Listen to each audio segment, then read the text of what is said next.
会社を休職して4ヶ月。一度復職したものの思うようにいかず、私はまた休むことになりました。なんで自分はこんなに回復しないのか、いつまでこれは続くのか、そんなことばかり考えていました。今までより休んでいる自分を少しずつ許せるようになってきた頃、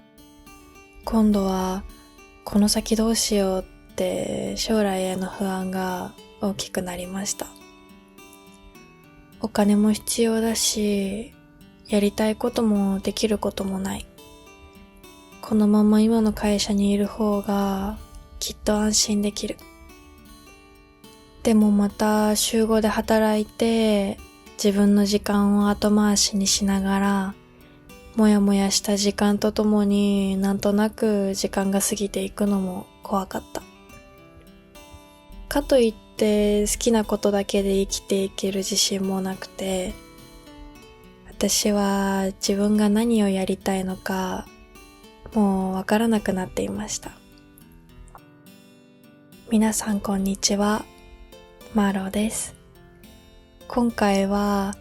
休職中、お金や将来への不安の中で何かやらなきゃってあがいていた私が、自分が嬉しく感じる瞬間を見つけながら、自分の感覚を少しずつ取り戻していく道のりをシェアしてみたいなと思います。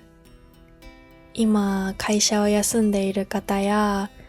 将来への不安を抱えている方の何かのきっかけになれば嬉しいです。休職中、本当に自分に自信がなかったです。みんなができることができない。どうしたらいいのか。私は必要とされてるのかとか、自分の存在意義を見出せませんでした。そんな中でどこかに逃げたくて、海外に行きたくて、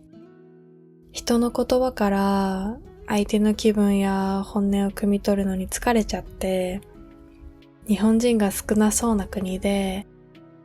相手の言葉もわからないし、自分が話してるのを聞かれても何も思われない場所で過ごしたかった。その時選んだのがフィリピンのマニラでした。今思うとマニラは結構日本人が狙われやすい街だったようで、何事もなく旅を終えられたのはものすごくラッキーだったかもしれないです。だけどまた行けるなら行きたいって思うくらい幸せについて考えさせられた国で、私の人生の中ですごく印象深い国でした。マニラに着いてタクシーでホテルに向かう途中で信号を待ちしてたら、男の子2人がモップとバケツを持って私たちが乗ってる車を洗車しに来たんです。それを私が撮っていたら、男の子の1人が私に気づいて、ニッコニコの笑顔で私がいる後部座席まで近寄ってきてくれて、指ハートをこっちに向けて反射してくれたんです。なんて幸せそうに笑うんだろうって思って、純粋で取り繕った笑顔じゃなくて、裏表のない今の環境を楽しんでいるような笑顔。彼の笑顔につられて私まで笑顔になってしまったし、こんな感じで笑えたのはいつぶりだろうって思った。彼に限らず、ホテルの朝食会場にいたお姉さんとか、博物館の警備員をしてたお兄さんも、レストランで演奏を披露してくれた方たちも、みんな笑顔が素敵で、それを見るたびに、なんであんなに幸せそうなんだろうって思ってました。なんかお世辞とか表面的に笑ってる感じじゃないんです。私はずっとお金があれば安心できるし、幸せになれると思ってました。次の仕事を探すときも、年収や条件ばかり気になっていて、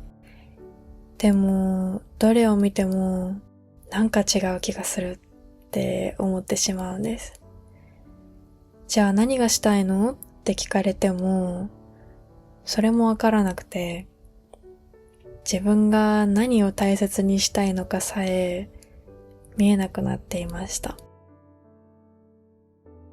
旅行中、マニラのお給料の平均がいくらか気になって調べたら、平均月収は約5万円で、貧富の格差も大きいとネットに書いてありました。私の中ではお金があるイコール幸せだったので、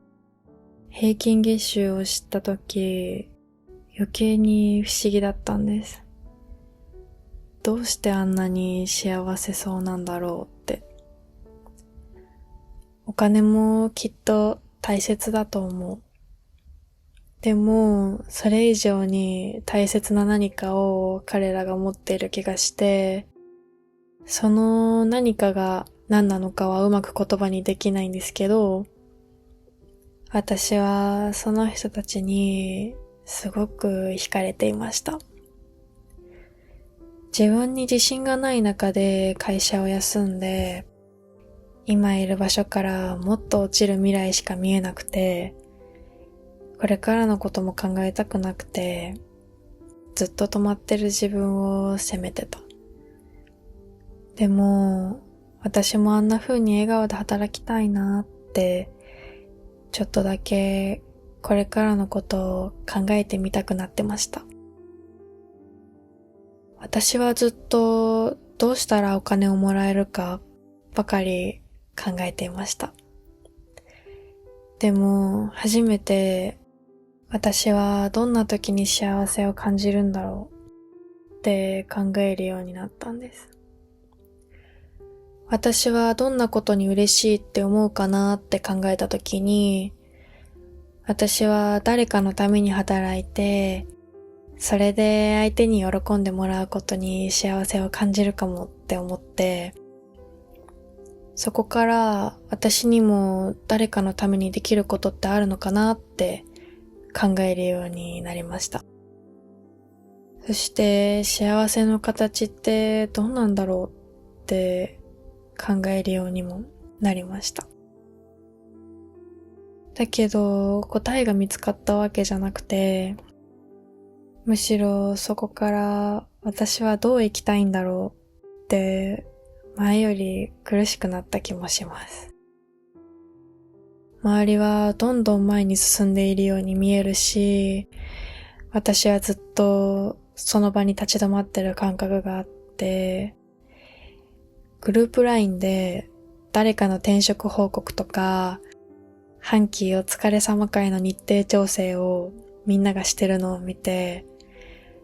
私はみんなに会っても何も報告できることないなーって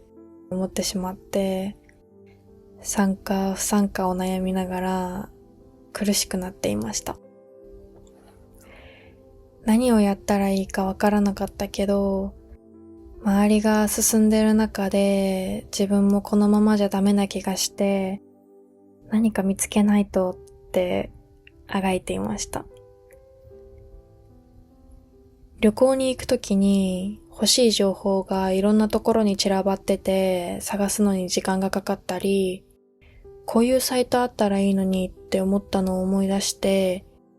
自分の経験が誰かの安心につながれば嬉しいなと思って、私が旅行前に知りたかったなって情報を体験ベースで載せる旅行サイトを作ってみました。文章を書くのも読むのも好きじゃないけど、誰かの役に立ったらいいなーなんて考えながら書いてる時間は苦じゃなかったんです。少しずつ見てくれる人も増えて、自分が役に立ててる気がして嬉しかったけど、ふとお金の不安がよぎるんです。私はこれをお金にしたいのかな？したくない。サイトでお金を作る仕組みを試してみたこともあったし、数字にシビアに向き合った時もありました。自分が生きていくためにはお金を稼がないといけないのはわかってる。でも誰かを思って作ったサイトでお金をもらう。もやもやして気が進まなくて、好きなことだったはずなのに気づいたらやらなきゃって感覚に変わっていって、すごく苦しかったんです。その時私はお金とか数字で評価されることよりも誰かのためになれてるなって感じる時の方が断然嬉しいってことに気づきました。次に旅系の TikTok と YouTube にも挑戦してみました。コメントをもらったり、動画を見てくれる人が少しずつ増えていって、私の動画から何かを感じ取ってくれてる人がいる。そう感じられることが嬉しかったです。私が旅先でいいなって思った景色とか、その時に感じた空気とか、どこかの誰かもこの景色を一緒に感じてくれてるかもしれない。そんなことを考えながら編集して、動画にコメントが来た時には、私の動画はちゃんと誰かに届いてるんだって嬉しくなりました。見てくれている人と感じたことを共有できる場所がある。それがすごく嬉しかった。でも映像が綺麗で言葉も端的にまとまっている他の人の旅動画を見て、自分は全然だなって落ち込むこともあって、気持ちのバランスを保つのが難しくなって、少し距離を取るようになりました。でも動画を作ってる時間は不思議と苦じゃなかったんです。むしろ時間を忘れるくらい没頭していて、動画作りは大変だけど楽しくて、不思議とまた作りたくなって、久しぶりにもっとやってみたいって感覚があって、その時初めて私動画作るの好きかもしれないって思ったんです。でも今思うと多分動画作りそのものが好きだったというより、誰かと感覚を共有できることが嬉しくて好きだったのかもしれません。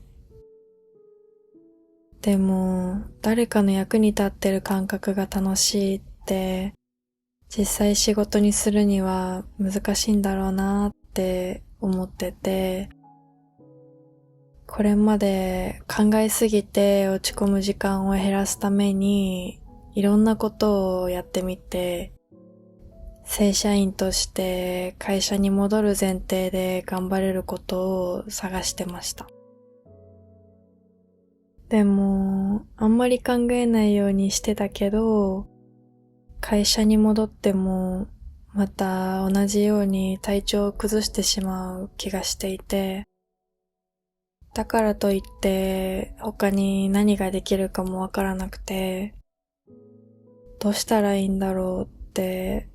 動けずにいました。その時ふっと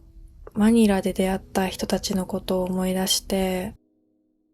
私も自分が幸せを感じる方向に、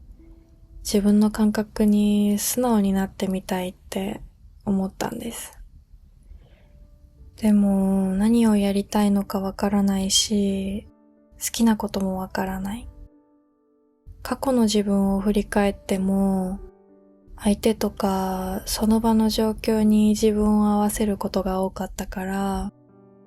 本当の自分はどれって状態で、だからまずは自分ってどんな人間だろうって自分を知るところから始めてみたんです。自己分析はやればやるほど苦しくなってしまうので、私はあまり得意じゃなかったんです。だから友達に私ってどういうイメージあるって聞いてみたりして、接客あってそうとか、人に寄り添うの得意そうとか言ってもらえたりして、そんなことできそうって思ってもらえてるんだって自分では気づけてなかった部分が見えてくる感覚がありました。聞けそうだったら、なんでそう思うって聞いてみると、自分では当たり前だと思っていた部分を相手が良いところとして見てくれていたことに気づいて、自分の良い部分に気づくきっかけにもなっていました。私は仕事を探してるとき、どの求人を見てもモヤモヤする要素を見つけちゃって、自分の理想の仕事がないってなってたけど、そういう時はなんでこれに対してモヤモヤしたのかっていうのをノートに書き出して、自分が嫌だって思ってる理由とか本音を探るようにしてたんです。ラジオをやりたいと思ったのも、なんで見つけた求人にリモートがないとモヤモヤするのかを書き出してたら、急に降ってきた感じで、自分の声を使って誰かに何かを届けることをしてみたい。そんな言葉が急に降ってきたんです。正解かはわからないけど、自分の感覚を信じてみたいって思ったんです。すごい不思議な感じに聞こえてしまうかもですが、なんかこの直感を信じてみたいと思ったんです。動画を作るのは好きだったから、ラジオのように聞くだけもできる動画を作ってみようと思って、このラジオを始めてみました。これが正解の道かはわからないけど、自分のためでもあり、誰かのためでもあるラジオを続けてみたいと思ったんです。ラジオを始めて3ヶ月。一つの投稿を作るのにすごい時間がかかってしまうし、まだまだ足りない部分もたくさんある。かっこよく引き込まれる喋りをしてる人を見て落ち込むこともあります。けど、初めてやりたいことを見つけたし、コメントをもらえることもあって、それがすっごい嬉しくて、まずはハードルを上げすぎずに、自分の感じていることを共有できる嬉しさをかみしめながら、狭く細く